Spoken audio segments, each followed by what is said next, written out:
मंच के माध्यम से 5 लाख लोगों का महाधिवेशन हम दिल्ली में करेंगे और वहाँ पर सभी मजदूर के सामने भारत सरकार को डाटा सौंपने का काम करेंगे। तो उसमें हमारी लेबर इन्फोर्समेंट ऑफिसर भी आएंगे, चीफ लेबर कमिश्नर भी बुलाएंगे, हम यहाँ के मेंबर ऑफ पार्लियामेंट जिनके सहमति से बिल पास हुआ है। रेल आपको देगी, उसके लिए हमने कॉर्पोरेशन का भी गठन किया हुआ है कि आने वाले समय में जिस तरीका से मथाड़ी बोर्ड है, एफसीआई बोर्ड है और जैसे डीएमआरसी है, आईआरसीटीसी से, उस तरीका से भारतीय रेलवे हमाल मैनेजमेंट कॉर्पोरेशन का 80% काम भी हो चुका है। अधिकार आपका है और आपको उसके लिए आना पड़ेगा। सरकार ने कहा जो मैं आला अधिकारी को दे दिया और उनसे लेने के लिए भी हमको जद्दोजहद करना पड़ेगा। ये लोकतांत्रिक देश है, ये भारत देश में आसानी से कुछ नहीं मिलता है। तो मिलता है तो बताओ, नहीं मिलता है। आज हमारा आने का उद्देश्य है कि हम एक अवेयरनेस प्रोग्राम करना रहे हैं, पूरे देश भर में चल रहा है।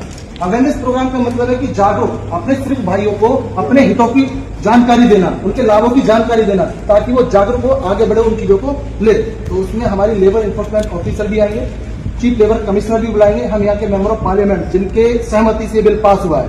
ये जो अपना मेंबर ऑफ पार्लियामेंट है, जो जिसमें पूरा देश का जो पेट नहीं पल रहा मात्र जो गर्भ में रहता है ना, उसका भी भाग्य लिखा जाता है। एक भाग्य ऊपर से लिख करके आता है, अगर दूसरा कोई देश के अंदर भगवान जिसको हम मानते हैं वो देश का लोकतांत्रिक मंदिर है, जहाँ से देश के नए नए कानून बन करके जो जनहित में लागू होते हैं, जैसे जन कल्याणकारी योजनाओं जितनी भी बन करके आती है वो सभी लोगों पर लागू होती है।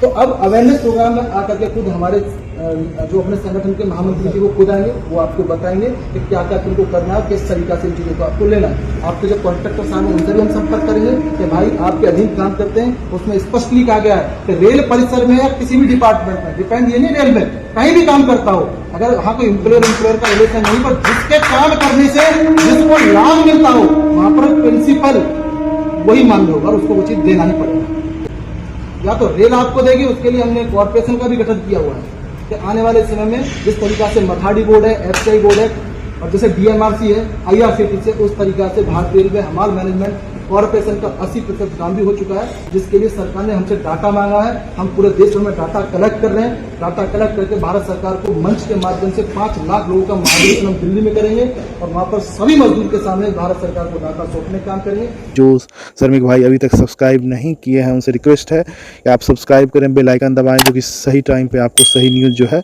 मिलता रहेगा, ताकि मजदूर भाई को पता चल सके, उसको आत्मविश्वास आ सके कि आज मेरा डाटा संगठन के माध्यम से सरकार को जा चुका है, अब मुझे वो सुविधा देने से कोई रोक नहीं सकता है। तो उस प्रोग्राम में आप सभी की उपस्थिति होना। उसके बाद यहाँ पीएफ, पीएसआई सारे खाते, मेडिकल, सिविल लगेगा, सरकार की तरफ से आपकी जांच होगी। भाई आप इतना काम करते हो, डस्ट रुक जाते हो, पता आपको क्या बीमारी है, आपके पीछे बाल बच्चा है, किसी ने सोचा आपके लिए? कोई नहीं सोचता। कोई सोचता तो बता दो मेरे को। कोई नहीं। आज इंजन दिलाने के लिए आपको तत्पर तैयार है, तो आपको लेने के लिए तत्पर होना चाहिए ना। अगर इसमें कोई विरोध उत्पन्न करता है तो आज उसकी शिकायत आप हमको करें, उसका जवाब यूनियन देगी, क्योंकि हम किसी के घर से नहीं दिला रहे हैं, सरकार दे रही है, कानून बन चुका है, राष्ट्रपति ने खुद मोहर लगाया है। देश के 50 करोड़ मजदूर जिनको उनका लाभ मिलेगा ही मिलेगा, चाहे वो कंपनी में काम कर रहा है, उसको अपॉइंटमेंट लेटर देना ही पड़ेगा। अगर नहीं देगा तो जेल की हवा खाने के लिए वो तैयार हो जाएगा। पूरे दिन हो जाता सर, 50 किलो को। तो अवेयरनेस प्रोग्राम हम करेंगे, वहाँ आप लोग ज्यादा से ज्यादा संख्या में पहुंचिएगा, अपने महामंत्री जी का, अपने लेबर इन्फोर्समेंट को, अपने सांसद जी को सुनिएगा, भव्य स्वागत कीजिएगा। आप देखो कि यूनियन के माध्यम से सरकार के द्वारा हमको क्या क्या चीज आ रही है। जब आप उनके मुंह से खुद सुनेंगे तो मुझे लगता है आपके मन में कोई शंका नहीं रह जाएगी। और ये आज जो हम लोग आए, संगठन के राष्ट्रीय महामंत्री जी, राष्ट्रीय प्रभारी जी के आदेश अनुसार आए कि जाइए लोगों को जागरूक कीजिए, उनको बताइए। अब वो समय आ गया है जिसका हमें वर्षों से इंतजार था। संघर्ष की गाथा हमारी खत्म हो चुकी है, मैं स्पष्ट बता दे रहा हूँ। सिर्फ अब चीजें आपके हाथों तक पहुंचाना है, पॉकेट तक पहुंचाना है। खाना पक चुका है, खाना रखा है, लेने खाने वाले आप हो, दिलाने वाले हमें, बस उसको चल करके कुछ प्रोसेस कर लिया, उससे गुजरना होगा, वो चीज आपको मिल जाएगी। ये कहाँ पे होगा?